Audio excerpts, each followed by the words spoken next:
Welcome to Every Vote Counts. This presentation has been developed by Kay Bertzloff, myself, and I'm a volunteer with the Liberal Area Coalition for Families. I am not an election official.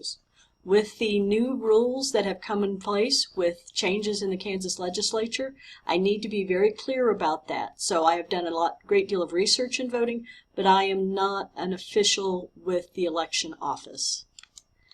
The general election voter registration deadline is Tuesday, October 12th, 2021. And that means that the general election day is going to be Tuesday, November 2nd, 2021. And the polls in Kansas are open from 7 a.m. to 7 p.m. So can I vote in Kansas? You can register and vote in Kansas if you meet all the following qualifications. You are a United States citizen, you are a resident of the state of Kansas, you are at least 18 years of age. Now, if you're going to turn 18 by November 2nd, and that means even if you turn 18 on November 1st, you can register at 17. So if you're 17, going to be 18 by Election Day, please go ahead and register. Current voting rights. Some states permit those convicted of a felony to vote and others do not. In Kansas, if you are convicted of a felony, you can vote once you complete your sentence, including any probation or parole, and then you'll have to re-register to vote once your sentence is complete. Even though laws change, many barriers still remain to exercising the right to vote, and there are many instances of voter suppression. Immigration status is obviously a barrier. The deferred action for childhood arrivals, DACA recipients, and undocumented residents cannot vote, and permanent residents, green card holders, cannot vote in federal elections. You can register to vote in Liberal if you are currently living here. So, as college students, you are now eligible by living here to register and vote in the next election. Kansas does not have a length of residence requirement. However, you have to be registered 21 days prior to an election. So that's that October 12th deadline. And to be a resident of Kansas at the time of registration. You do not have to have a Kansas driver's license to register. But let's talk about a brief history of how we came to be where we are with voting rights. Some quick voting history facts that I want to share with you is initially the U.S. Constitution didn't establish any rules about who could vote. It would be determined by the states. And the states did have laws to limit the franchise at that time to only white male landowners. And so first you had the 14th Amendment in 1868, and that then expanded the right to vote to all males who were 21 years old, so they didn't have to be landowners. Then you have the 15th Amendment in 1870 that eliminated the race-based qualification to vote, i.e. you didn't have to be a white male anymore, but you still had to be male. The 17th Amendment, 1913, they actually changed how they did the election of U.S. senators. Up until that time, basically the senators were elected by the state legislature. So they changed it to where your U.S. senators would be elected by popular vote as we currently do it now. Then, of course, you had the 19th Amendment, 1920, that finally extended the voting rights to females. And then the 24th Amendment, 1964, was the poll tax were prohibited. Now, poll tax was used in the South during and after Reconstruction as a means of circumventing the 14th Amendment and denying civil rights to minorities, i.e. if you didn't have the money to pay the poll tax, then you didn't have the right to vote. So no longer then did you have to actually pay to vote. And then the 26th Amendment in 1971, the age was reduced to 18 from 21. So they figured if you were old enough to be drafted, then you ought to be old enough to vote.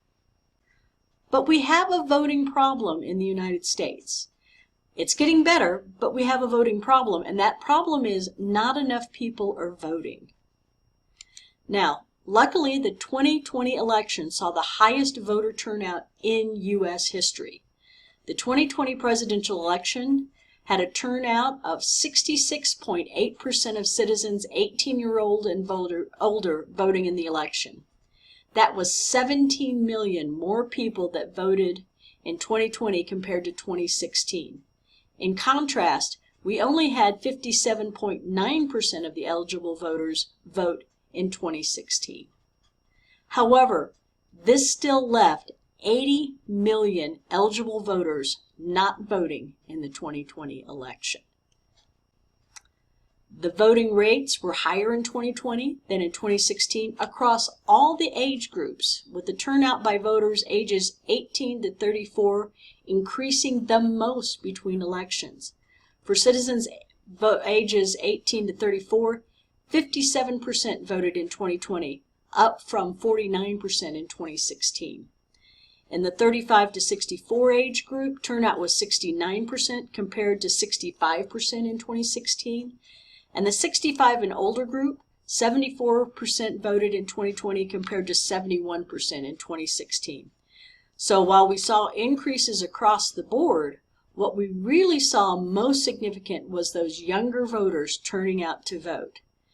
And that's something that I have a brief meme up here to remind you, just a friendly reminder that the number of millennials that are eligible to vote now exceeds the number of living baby boomers. So this country is yours for the taking if you get out to vote. So according to the U.S. Census Bureau, millennials born between 1982 and 2000 now outnumber the baby boomers by more than 10 million people. So you are now in the surge of being the majority in the country that can change the whole texture, the whole fabric of the country by getting out to vote.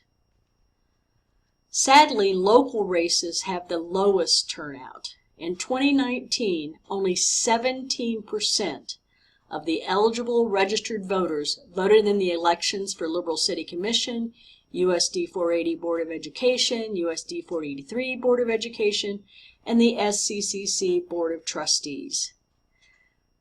The third place winner in the 2019 city election won with only 582 votes to qualify for the 2-year term. The way that the city election is set up, the 2 highest vote getters get the 4-year term, and then the third person, the third highest vote getter, gets a 2-year term. And they were able to do it with only 582 votes. Also in 2019, the difference between Mike Brock, who won the 4th position in the USD 480 board, and Cliff Abbott, who lost, was 4 votes. Brock had 656 votes, and Abbott had 652 votes. So if you ever have a question about whether your vote matters, just remember how few votes had a huge impact in the local election. So your question, I'm sure, is how do I register to vote? And there's some very simple ways to do. One of the ones that I think has become one of the most popular in the state is you can actually register online. You can whip your phones out right now, and you can register at ksvotes.org. You can actually also go on the same site and print out and mail the application to the Seward County Clerk at 515 North Washington, Liberal, Kansas. Citizens using the Federal Voter Registration Form using uskansasvote.org don't need to submit a birth certificate, passport, or any proof of citizenship document. You just have to provide an ID when you actually go to vote. Also, if you are changing your, you've just moved here and you're changing your driver's license, at the motor vehicle office while applying for a new driver's license or renewing your existing driver's license, you can register to vote. Also, again, you don't have to provide birth certificate, passport, or any similar proof of citizenship document to be able to register. Using the state voter registration form, which we're going to go over here in just a moment, it can also be filled out online at that www.kadar apps voter reg default, or basically you go to the Kansas Secretary of State and you can pull up the voter registration form, or it's in person at the Seward County courthouse.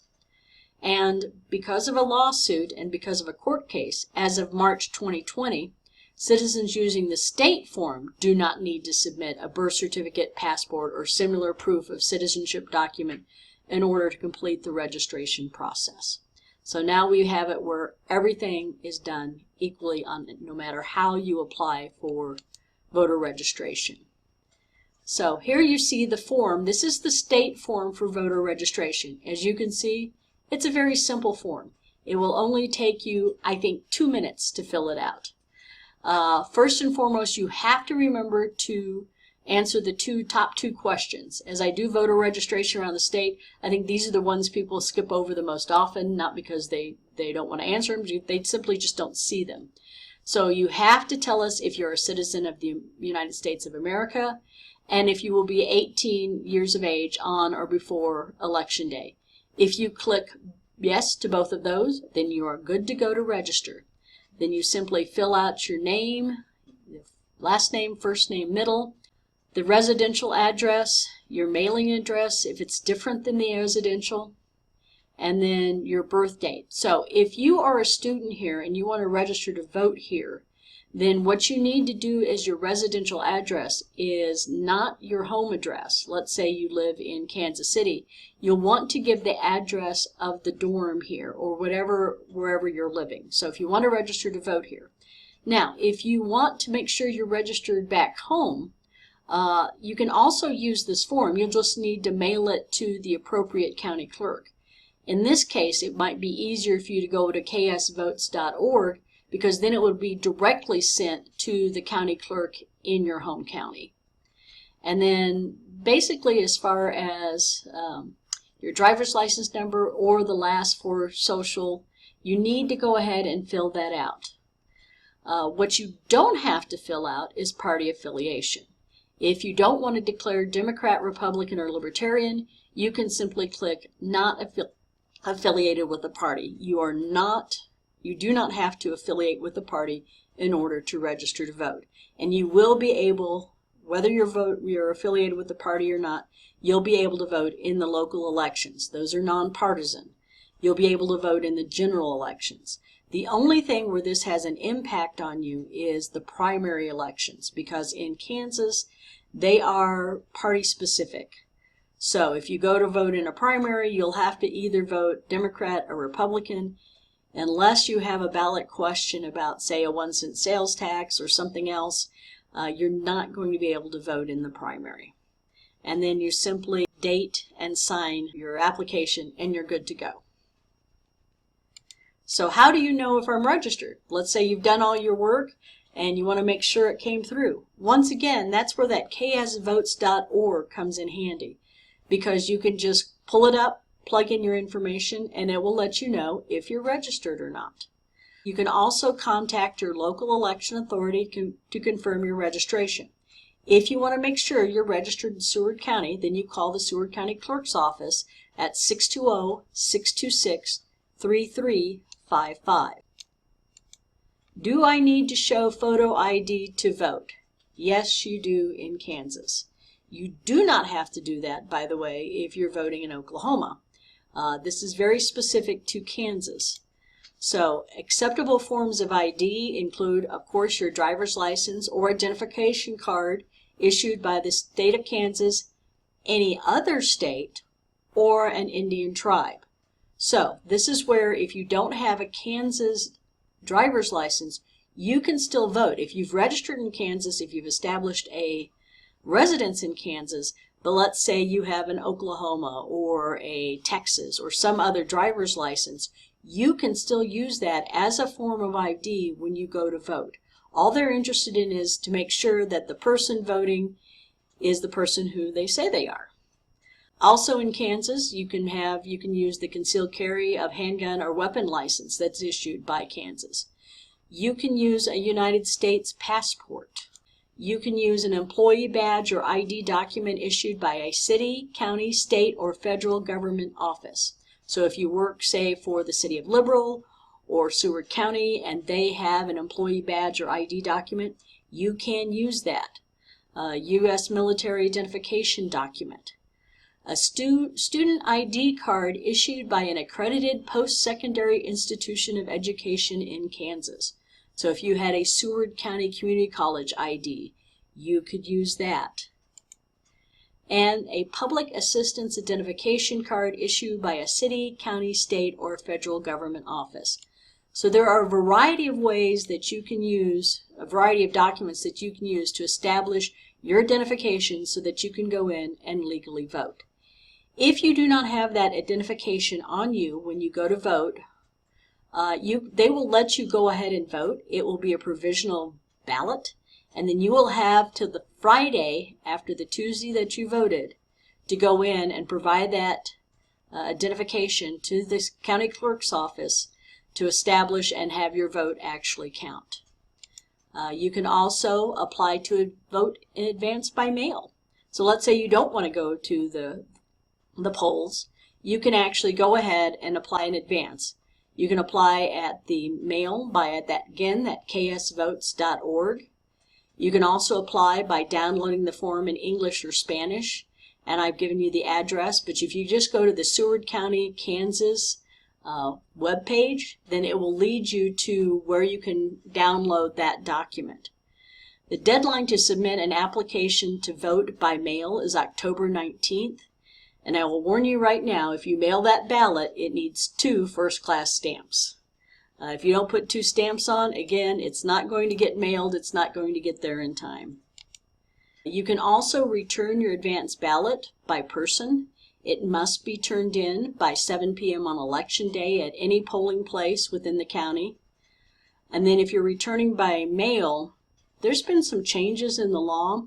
So what I am suggesting to people is don't wait till the last minute to make sure your ballot is counted. Mail it by Thursday, October 28th, so that the county clerk has it in the office by election day. It used to be as long as it was postmarked by election day, you were fine, but there's currently a law on the books in Kansas that is being challenged. But right now, if it comes after election day, it won't be counted. So that's why I'm making that recommendation. If you vote by mail, you can check to make sure that it has been received by the county clerk's office. Let's say you've mailed it and you want to make sure they got it, then you just go to myvoteinfo.voteks.org/voterview. And all of this information, of course, is available on the website. You can also advance vote in person. I like to vote early. I like to make sure I get there. So they have it where you can advance vote in person at the Seward County Administration Building, 515 North Washington in Liberal, starting on Monday, October 18th, going from 8 a.m. to 5 p.m., Monday through Thursday. So it'll be 2 weeks prior to the election. You can go to the county courthouse, and then they will stop the advance voting at noon on the Monday before the election. Sometimes they set Saturday hours. If they're having a great big turnout, they will go ahead and open up for Saturdays. Those hours haven't been set yet because, again, one of the issues we have is a very low voter turnout for the local election. So I'm hoping we have a big turnout. She'll be forced to do Saturday hours, and then that information will be disseminated through the different news channels. On November 2nd, you will have from 7 a.m. to 7 p.m. to vote. If you're in Liberal, you will vote at the Seward County Activity Building. If you live in Kismet, you will go to the Pavilion. Just a quick reminder, if you are online at 7 p.m., there's a long line.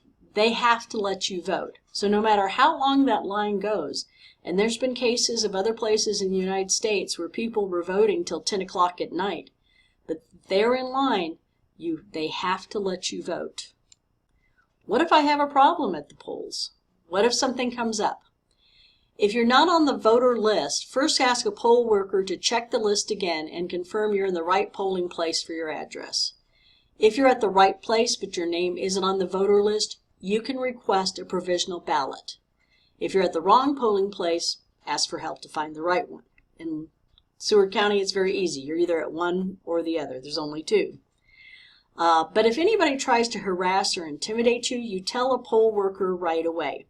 There are also in Liberal going to be people who are poll watchers, and they will be identified with a badge to let you know you have somebody right there to talk to.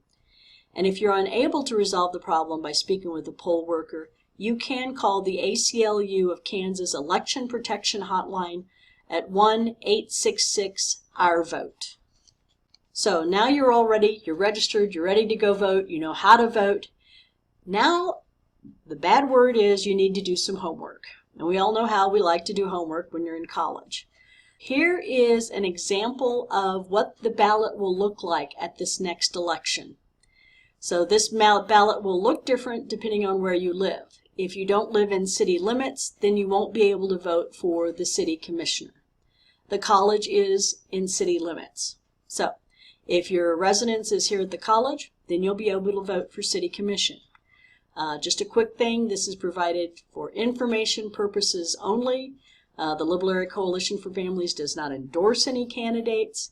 This example will also be on Facebook on the Liberal Area Coalition for Families page. So you'll have another opportunity to look at this. This is an exciting local election because we have many contested races. There's have been times in Liberal where we had races and we had 3 positions and 3 people apply. So really the lack of excitement in voting is because you really didn't have a choice.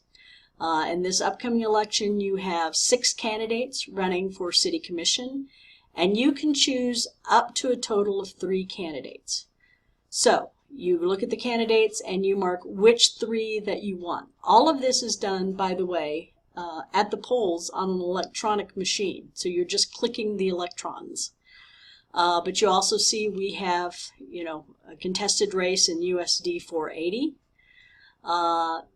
And in fact, for the first time ever, we have a contested race for the Seward County Community College Board of Trustees. Previously, we would have either just enough people to fill out the positions available, or sometimes not even enough people. But for the first time, you have 4 people running for 3 positions on the Board of Trustees. That's kind of where you can look at, like many of these people that are running, they have Facebook pages, they have websites.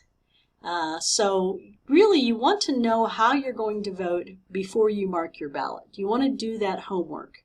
Not so much for local races, but certainly when we get into next year's election where we're voting for governor and senator and congressman, you can get a sample ballot at myvoteinfo.votekansas.org. You can find out more about candidates at justfacts.votesmart.org. And again, check out those candidates. Google your candidates. Check out their websites and their Facebook pages so you know something about them before you go in to vote for them. Do I have to mark everything on the ballot? No. You don't have to vote on every candidate or every issue. Let's say, you're wanting to vote for Liberal City Commission. You can vote up to 3, but you only like 2 of the candidates. You can vote for only 2 of the candidates. You don't have to vote for all 3. There is nothing illegal or wrong about leaving some spaces on the ballot blank. By law, all ballots are to be counted whether or not they are completed. A lot of times voters don't feel sufficiently informed about a candidate or a race or a referendum issue and would rather leave those portions of a ballot empty instead of casting an uninformed vote. But it's one of those things that, particularly if you feel passionately about a certain race, maybe the school board is more important to you than the city commission or vice versa, go and vote, because if you don't, then your voice is not heard. So why should voting matter to you? This is actually one of my favorite quotes. I vote because if you aren't at the table, you're on the menu. I like to vote because I feel like it's important that all voices are heard. Every vote counts. As we said before, you've had situations where the vote was decided by 4 votes. There are elections in Liberal that have literally been decided by 1 vote, and in one case, back in a school board election, there was a tie that was decided by a flip of the coin. So had 1 more person voted, then that person wouldn't have had to wait to see if they won by a flip of the coin. In fact, there have been more than a dozen races in the United States that has been decided by a single vote or ended in a tie in the last 20 years. Elections have consequences. I think we have learned that probably more in the last couple of years than any other time. You have the power to decide on the quality of life you want for yourself and for future generations. Voting is your chance to stand up for the issues you care about, whether it's public transportation, raising the minimum wage, funding local schools, and this is your life. This is take the time to decide what's best for you and your families. And in local elections, that has more of an impact in your day-to-day life than even who you're voting for senator or president or congressman, because they make a lot of the decisions that really take care of you on what happens in your city, what happens in your school, what happens in your college. Not voting is giving up your voice. You're basically letting other people make your decisions for you. Elections are decided by the people who show up. So take some time, learn about the measures and the candidates, and if you don't vote, someone else will be making that decision for you. Your power is in your vote. It's also your money.